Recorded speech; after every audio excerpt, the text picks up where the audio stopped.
Bienvenue. Vous écoutez la deuxième rubrique de l'épisode 1, saison 4 du podcast L'entrée des coulisses. Pour écouter l'intégralité de l'épisode et accéder à toutes les informations, suivez le lien dans la description. Bonne écoute. Allez zou en coulisses.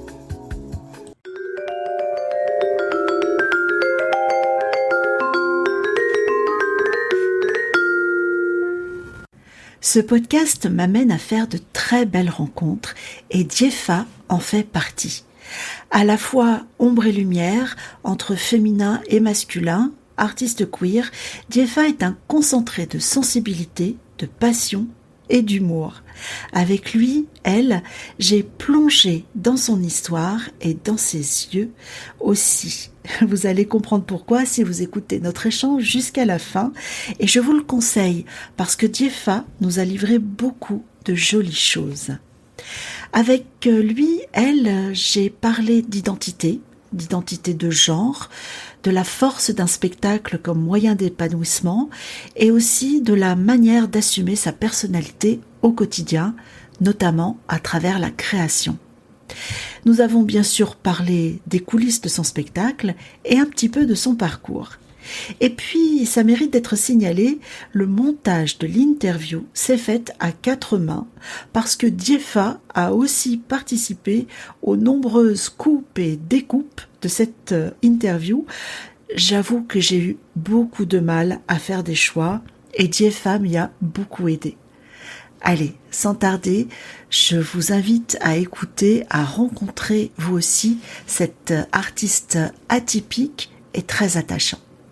Je suis Diefa, ce n'est pas un pseudo mais mon identité choisie. Je suis auteurice, metteuse en scène, comédien haineux.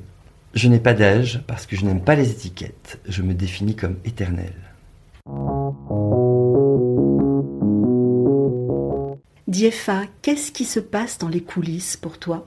Dans les coulisses, pour moi, c'est des ascenseurs émotionnels parce que je suis non seulement de la lumière, mais il y a une énorme part d'ombre. Et dans les coulisses, l'ombre prédomine énormément.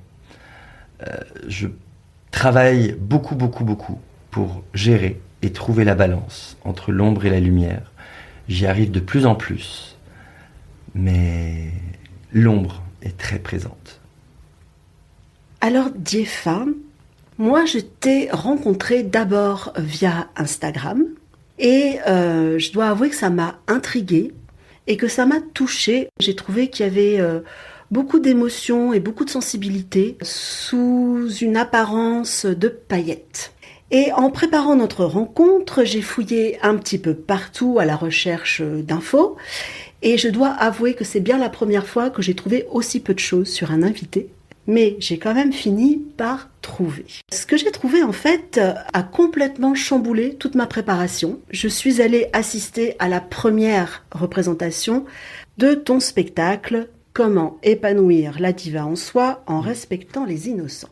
Ça a complètement chamboulé ma préparation parce qu'au final, ça me paraissait essentiel d'aborder la question de l'identité.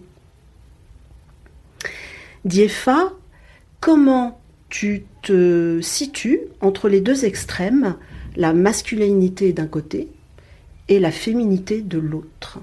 C'est le travail de ma vie. C'est une construction, une déconstruction en permanence. Comme je le dis dans le spectacle, moi je suis né androgyne. J'ai été élevé par une mère assez extraordinaire qui ne m'a pas déterminé dans des codes sociaux. J'ai toujours été atypique. Aujourd'hui, grâce à mon spectacle, grâce à ma psy, qui est extraordinaire, et dans une volonté nécessaire et vitale, je suis en train de m'épanouir dans ma fluidité de genre. Mm-hmm. L'androgynité dans laquelle je suis né est mon identité depuis toujours. Oui. Je ne suis pas dans une transidentité parce que je ne voudrais pas changer de corps. Tu es bien dans ton corps masculin ? Dans mon corps masculin, dans mon corps biologique. Mais j'ai besoin, dans ma tête, dans mon cerveau, je suis plus au féminin. Et du coup, je suis balancé entre les deux. Je pense que si la société n'était pas conçue, déterminée comme elle l'est, j'aime me dire gender fluide. J'aime la fluidité de genre, j'aime ce mot. Je travaille d'ailleurs aussi sur la comparaison qu'il peut y avoir entre gender fluide et non-binaire. Parce que ces mots n'existent que parce qu'il y a une binarité, parce qu'il y a des hommes et des femmes. Si on remonte au Paléolithique, le chasseur et la gardienne du nid, c'est un imaginaire déterminé par un monde patriarcal. Mais moi, je suis gender fluide et s'il n'y avait pas ces codes, je pourrais être simplement moi. Tu as eu cette chance, tu dis, que dans ton cocon familial, tu n'as pas été rejeté en fait. Pas du tout. J'ai pas été enfermé dans un diktat. J'ai pu être ce que j'avais envie. Très très tôt, et par rapport à d'autres choses que mon identité, ma mère m'a appris que dans la vie, on fait des choix. Et on les assume. Et très très tôt, j'étais libre et indépendant, ce qui a pu aussi causer des choses un peu plus compliquées à certains endroits. Mais globalement, j'ai toujours été libre d'être et de vouloir ce que j'avais envie à l'intérieur de ma famille. Ça, c'est une grande chance, c'est une grande richesse pour tout enfant d'ailleurs. Et dans la vie quotidienne alors, comment tu le vis ? Il y a énormément d'étapes. Je suis ce type de personne qui suis en auto-analyse en permanence. J'ai construit et déconstruit tout ce que je suis depuis que je suis enfant. Par envie, par nécessité, par choix. Dans le spectacle, je dis mon identité civile. J'ai dû apprendre à cacher ce que j'étais pour correspondre à ce qu'il faut, tout en affirmant ce que je suis pour ne pas être faux. Il y a vraiment eu, à partir de très violents traumatismes, la construction de cette image hétéronormée, de travailler les attitudes, l'apparence, la voix, les vêtements, pour ne plus subir d'agression. Et ça a aussi créé des conflits, ça m'a emmené à ne pas exister dans une certaine partie de moi-même. Et c'est depuis la création de ce spectacle, on va dire vraiment sur les 5 dernières années, que j'ai pu prendre conscience et ouvrir certaines vannes que j'avais déjà entreaperçues dans les années où j'ai travaillé dans l'animation. Sous le couvert de costumes, je pouvais être moi. Enfin, j'ai l'impression que tu as trouvé une sorte d'équilibre entre l'image publique, l'image artistique et l'image à toi intime. Est-ce qu'aujourd'hui tu as trouvé cet équilibre ou tu es encore en chemin ? Je suis très clairement en chemin. Tu vois, aujourd'hui pour venir, j'ai mis à la fois mon costume cisgenre hétéronormé et à la fois un petit trait de crayon sous les yeux pour exister en tant que moi. Je suis en vraie recherche de l'expression de mon identité, mais j'ai tellement de peur intégrée. J'ai tellement subi de violence. Oui. Je sens ça, que tu as besoin d'exprimer la personne que tu es et en même temps de beaucoup te protéger. Après, l'imposition de ce masculin et de ce féminin, il est très récent. Je ne sais plus quel auteur ou quelle autrice a dit que finalement Louis XIV était la première drag queen. La couleur bleue était à la base une couleur féminine. Féminine, complètement, oui. La Vierge Marie. Est-ce que tu te définis comme artiste queer en sachant qu'il y a quelque temps, le mot queer avait une connotation assez négative, puisque queer en anglais veut quand même dire bizarre. Comment tu te définis ? Je suis définitivement et totalement queer. Yes. Et avant même de connaître le mot, j'étais déjà queer. Oui. J'ai été insulté. Aujourd'hui, ça glisse sur moi. Il y a un podcast, d'ailleurs, un épisode, c'est quoi queer ? Et la réappropriation culturelle du mot queer est très intéressante. Queer, c'était une insulte, mais différent, étrange, peu commun, bizarre, qui sont les différents entendements du mot queer dans la traduction.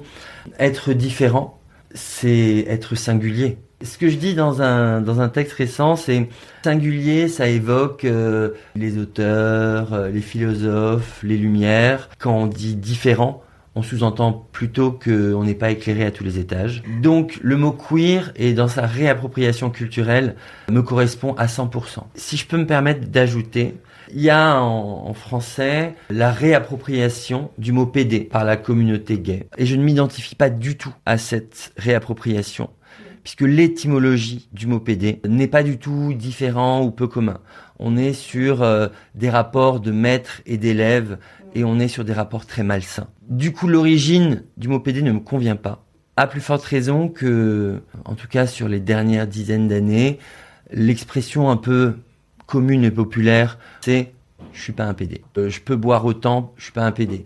Même si c'est dit gentiment, même si c'est dit par un gay. Finalement, se définir comme PD, c'est se définir comme ce qu'on n'est pas. Et moi qui cherche à exister, je peux pas pas intégrer ce mot, et je demande à mon entourage de pas l'utiliser. Alors, Dieffa, ton spectacle est donc autobiographique. Qu'est-ce que tu cherches en fait à travers cette création ? Je dis souvent que ma vie est une œuvre d'art, que mon travail artistique, cette démarche, cette nécessité, cette profession de foi est ma raison de vivre. Dans le spectacle, je dis que ce spectacle n'est pas une psychanalyse, mais une petite catharsis. Et récemment, en y réfléchissant, c'est une catharsis pour moi, mais je pense qu'il a une vocation aussi à être une catharsis pour d'autres. Catharsis pour les gens qui me ressemblent, pour la communauté queer, mais à la base, il n'est pas du tout écrit pour la communauté queer. Quand je dis qu'il est inclusif, il est écrit pour tout le monde, et principalement pour les gens qui ne savent pas. Comment épanouir la diva en soi en respectant les innocents ? Les innocents, c'est les autres. Les innocents ne sont pas des gens non coupables. Les innocents, tels que je l'exprime dans le spectacle, c'est les gens qui n'ont pas conscience de ce qu'ils sont, de ce qu'ils font. Quand on voit le spectacle, je pense qu'on peut tout de suite entendre l'appel à la tolérance, à la remise en question personnelle. J'invite vraiment les gens à réfléchir. Je pose des questions philosophiques. Je suis en permanence dans cette démarche, et c'est un peu prétentieux, mais comme un philosophe, quelqu'un qui pose des questions, qui interroge le monde par mes propres interrogations. Et du coup, je reviens à ce que je disais. Quand je dis que ma vie est une œuvre d'art, je construis depuis toujours ma vie autour de principes. Dans le spectacle, je dis qu'il y a en moi une diva, un enfant mélancolique et un dictateur. Et le dictateur impose en permanence de respecter cette logique, cette pensée, de respecter cette philosophie, tous ces piliers que je crée petit à petit. Et apparaître cette chose au monde, cette identité, cette entité visible, j'ai pas beaucoup de raisons ou d'envie d'exister. C'est pour ça que je dis que ma vie est une œuvre d'art. Moi, j'aimerais que tu nous racontes un peu le processus d'écriture. Combien de temps tu as mis pour le réaliser ? Est-ce que tu l'as écrit tout seul ? Est-ce qu'il y a eu différentes moutures ? Raconte-nous. Le spectacle est un énorme patchwork d'énormément de textes, plus ou moins récents. Le temps d'écriture avant de passer sur scène, c'est 4 ans. Il y a eu un tout premier texte, je suis rentré dans un atelier d'écriture où j'ai écrit le tout premier chapitre. J'ai failli enlever cette introduction et en fait, elle a quelque chose de nécessaire. Elle est là pour sortir les gens du quotidien. Je veux amener les gens dans un ici et maintenant. Je veux les amener dans mon univers. Et la fin de ce premier chapitre rappelle qu'on est tous innocents. Rousseau dit ça. Les êtres humains naissent innocents et qu'ensuite ils sont construits dans le bien et le mal par la société. Cette écriture a été, et c'est pour ça que je parle d'un patchwork, énormément de phases différentes, de nécessités différentes. Le seul texte qui a été écrit à des fins humoristiques, c'est le 2e chapitre où je développe le vocabulaire queer, qui a vraiment été écrit pour amener les gens à s'ouvrir sur une certaine queeritude et aussi à rappeler que pas de jugement sur le vocabulaire. On a chacun le sien. Ce texte-là a été écrit pour le stand-up, pour aller sur des plateaux, pour avoir une place dans un univers de stand-up. Je fais pas partie du stand-up parce que je suis trop queer. Je fais pas partie des drag queens parce que je suis pas une drag queen, puisque je suis pas un personnage. Je suis Dieffa. L'ensemble du spectacle est vraiment un patchwork de textes récents ou anciens, et dans tous ces textes, aucun n'était drôle à la base. Il y a aussi des textes qui sont très très anciens, qui du coup ont fait sens, et où j'ai essayé de donner tout ce qu'il fallait de sourire, de générosité et d'inclusivité en les réadaptant, en les reformulant. Mais voilà, globalement, je parle énormément. Mais c'est bien, moi j'ai trouvé que c'était un spectacle qui était très proche du public. Alors, au-delà de la proximité physique, là, le public, on existe. C'était une volonté de ta part, ça ? Alors, c'était une volonté, et ça a été aussi tout un chemin Dans les premiers textes, il y avait des interactions supposées du public, où je parlais à des gens et j'imaginais leurs réponses. Et j'avais, dès le début, cette idée d'un public présent et avec lequel j'interagis. Et qui réagirait, qui répondrait. Voilà. Au début, je supposais les réactions. Au fur et à mesure que j'ai joué, j'ai ajouté plus d'interactions où le public avait une réelle réponse à donner. Maintenant, il y a vraiment un dialogue. Que ce soit par vos rires, quelles que soient vos réactions, ou des choses que je peux ressentir à certains endroits, parce que je suis très empathique, j'arrive à me connecter à vous d'une façon qui moi-même me surprend. Je vous couperai pas la parole. Si vous avez besoin de finir un rire et que je fais une transition vers quelque chose de plus grave, je vais vous laisser finir votre phrase, finir votre propos. Et pour donner l'origine de cette volonté, mon spectacle est très inspiré des cabarets des années 30. Je fais beaucoup référence au film de Bob Fosse, Cabaret, avec Liza Minnelli. Le maître de cérémonie de ce film a été un personnage modèle dont je me suis inspiré très longtemps dans mon parcours. Et dans ce cabaret des années 30 à Berlin, il y avait cette espèce de mix entre une société bourgeoise, entre une société très prolétaire, entre des prostituées, des artistes. Il y avait vraiment quelque chose qui était un amalgame. Et je voulais, dans l'écriture, qu'il y ait ce dialogue. Le mot dialogue est vraiment le mot qui me vient, et à plus forte raison depuis que je suis aux Trois-Bornes. Oui, moi j'ai senti ça, qu'on était inclus comme ça dans le spectacle. C'est à la fois un peu flippant. Ça me flatte. Et en même temps assez amusant. En tout cas, sur ce spectacle, moi j'ai lu plein de critiques. Elles sont hyper bonnes, hyper belles. Et les mots qui reviennent très souvent, c'est qu'il y a beaucoup de sensibilité, il y a beaucoup d'émotion, il y a beaucoup d'intelligence, il y a une vraie écriture. Comment tu as découvert ton goût pour la scène? Est-ce que tu avais un terreau familial, une rencontre particulière d'un artiste qui un jour t'a fait dire « moi aussi je vais être sur scène ». Tout ça te vient? C'est venu très tôt. J'aime pas les chiffres. Hein. J'avais un ami qui allait au théâtre faire un atelier théâtre. Ouais. Et du coup, je dis tiens, moi j'aimerais bien aussi faire cet atelier théâtre. Et ça a été le début de tiens, je suis là pour quelque chose. Ouais. Ce qui est assez drôle, c'est que dans ce premier atelier, j'ai été auteur, interprète et metteur en scène déjà. Déjà, j'étais créateur. Depuis cette rencontre avec la scène, avec la création, avec la mise en scène, j'ai vu la lumière. C'était une profession de foi dont j'ai jamais pu me séparer. La vie a fait que j'ai eu des années, une ou deux, à gauche, à droite, où il y avait plus de distance, avec la scène à proprement parler. Mais ce qui est amusant, c'est que dans les années où j'étais pas directement sur scène ou dans une troupe, je me suis retrouvé à donner des cours, de fitness. Et du coup, quelque part, j'avais cette place de celui qui transmet, de celui qui est devant le public, de celui qui parle, qu'on regarde, qu'on suit, et de celui qui partage. Oui, aussi, oui. Donc, toute ma vie a été reliée, rattachée, et j'ai jamais eu aucun doute. Quand je parlais tout à l'heure de raison de vivre, j'aime aussi parler de profession de foi. Je n'ai pas d'autre but dans la vie que ce travail. Aujourd'hui, je me considère vraiment comme auteur aussi. Oui. J'ai fait ce pas, ce cap-là.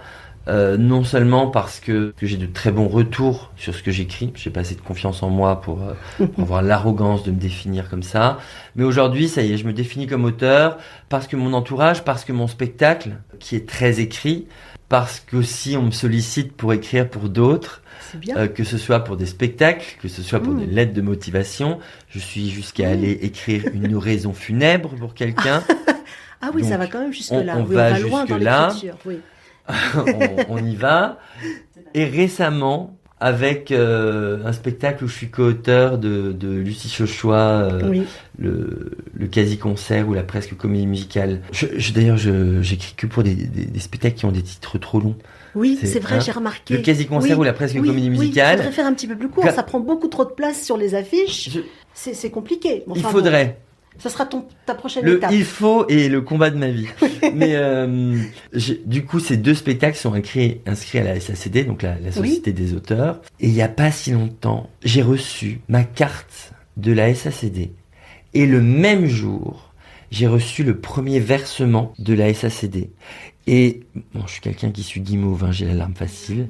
Mais j'ai pleuré de joie, d'épanouissement. Autant j'ai pas eu mon bac, autant c'était comme recevoir un diplôme. C'est exactement ce que j'allais dire. Ça, paf, ça estampille un talent, un savoir-faire, des efforts, un parcours. C'est top ça. J'ai vu quand même aussi que tu avais suivi le cours Florent et que tu as validé une formation en comédie musicale. J'ai rencontré des professeurs qui ont changé ma vie et ma vision de voir le théâtre. Je pense particulièrement à Damien Bigourdan, qui est non seulement un metteur en scène, mais un chanteur lyrique, et Julien Kozelek, qui est complètement à l'opposé de Damien Bigourdan. Le premier m'a amené le lyrisme, la superbe. C'est quelqu'un qui a travaillé avec Olivier Py. Ils ont monté le Soulier de satin à Avignon.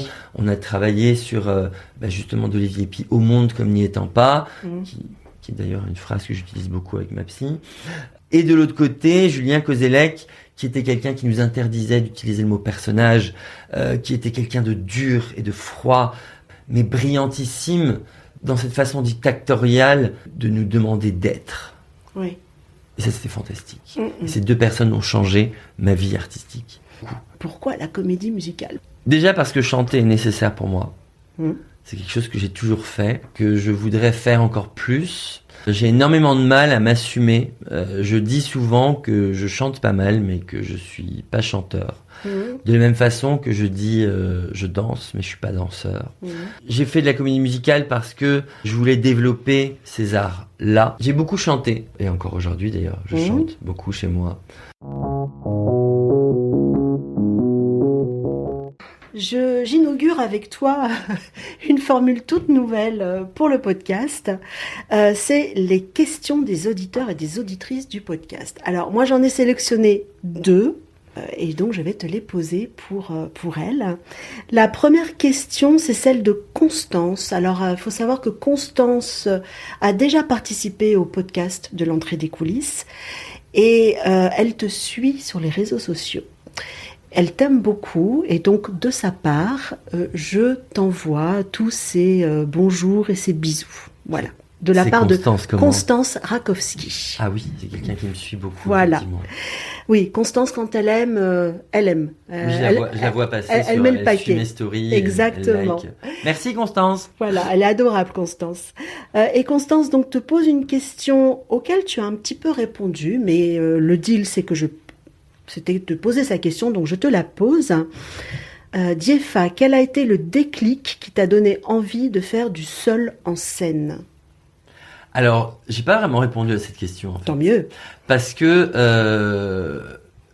pendant que j'étais au cours Florent et dans l'année qui a suivi, j'ai vu des gens qui se regroupaient par famille, par troupe, on va dire.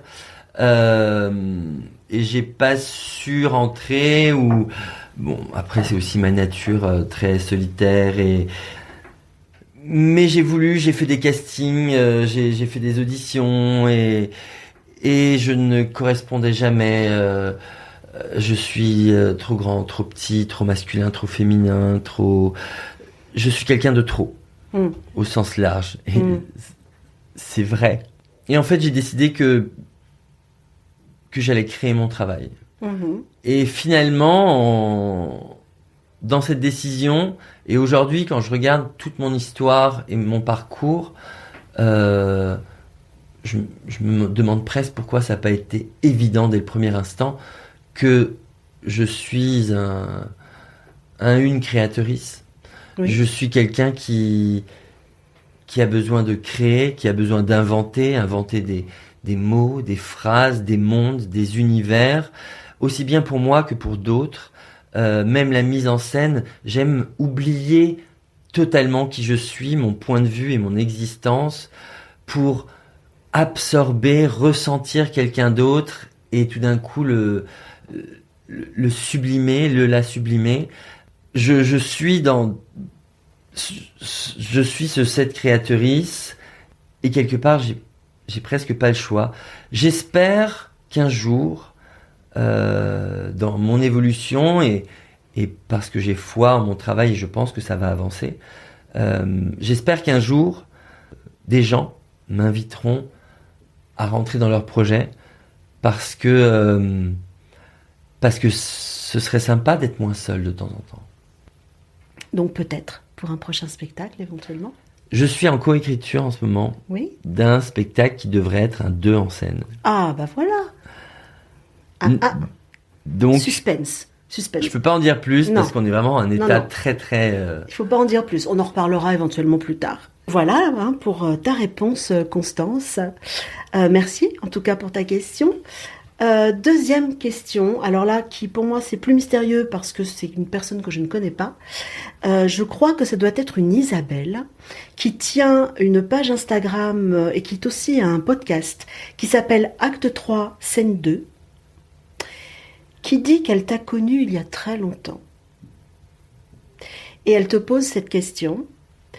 Est-ce que grandir avec des chevaux t'a permis de devenir un être humain plus sensible que les autres ? J'ai connu une Isabelle, mais quand j'étais ado.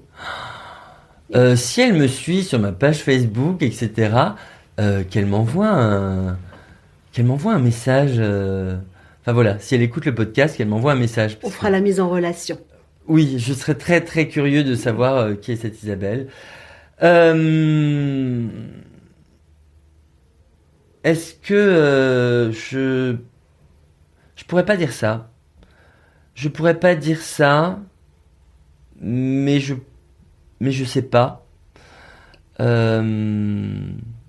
Après, j'étais déjà très empathique et l'existentialisme m'est tombé dessus quand j'avais 6 ou 7 ans avec un album de Mylène Farmer. Donc l'existentialisme, l'empathie, l'observation, ressentir les autres et comprendre le monde est antérieur à ce que j'ai pu vivre lorsque j'ai été le fils de ma mère dans ce centre équestre. Et dans ce centre équestre, je pense que j'ai plus développé de la confiance en moi. Et j'étais très arrogant à l'époque et très prétentieux, ce qui était un moyen de défendre. Odieux, comme je le dis dans le spectacle. J'ai dû apprendre à faire la différence entre sincère et odieux. Mais c'est plus ma capacité à exister que j'ai développée là-dedans. Et les chevaux en soi, l'animal cheval n'a pas été un acteur de mon évolution. D'accord, très bien. Merci en tout cas à cette Isabelle pour cette question. Merci.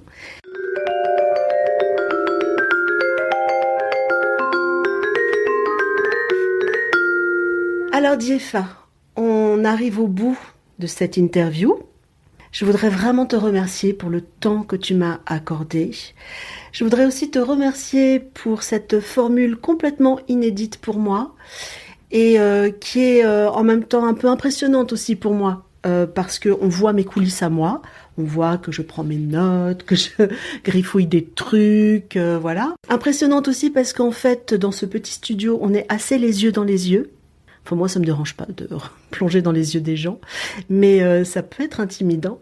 Et en tout cas, merci beaucoup pour tout ce que tu nous as apporté aujourd'hui. Évidemment, tous les liens seront dans la description de l'épisode. Et puis surtout, n'oubliez pas d'aller voir le spectacle de Diéfa. Le spectacle continuera sa vie puisqu'il en est que au début. Je dis souvent que là, il vient de rentrer à l'école maternelle.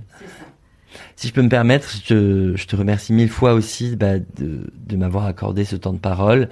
Je suis très heureux aussi que tu aies accepté cette formule face à face qui était un peu importante pour moi. plutôt que dans un lien d'écran à écran. Donc, 1000 merci à toi.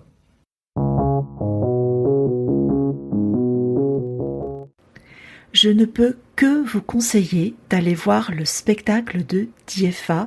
Si vous en avez l'occasion, vraiment, allez-y. Filez sur Billet Réduc. Les critiques doivent être encore en ligne. Elles sont sublimes. Et pour une fois, vous pouvez vous y fier. Vraiment, faites-moi confiance.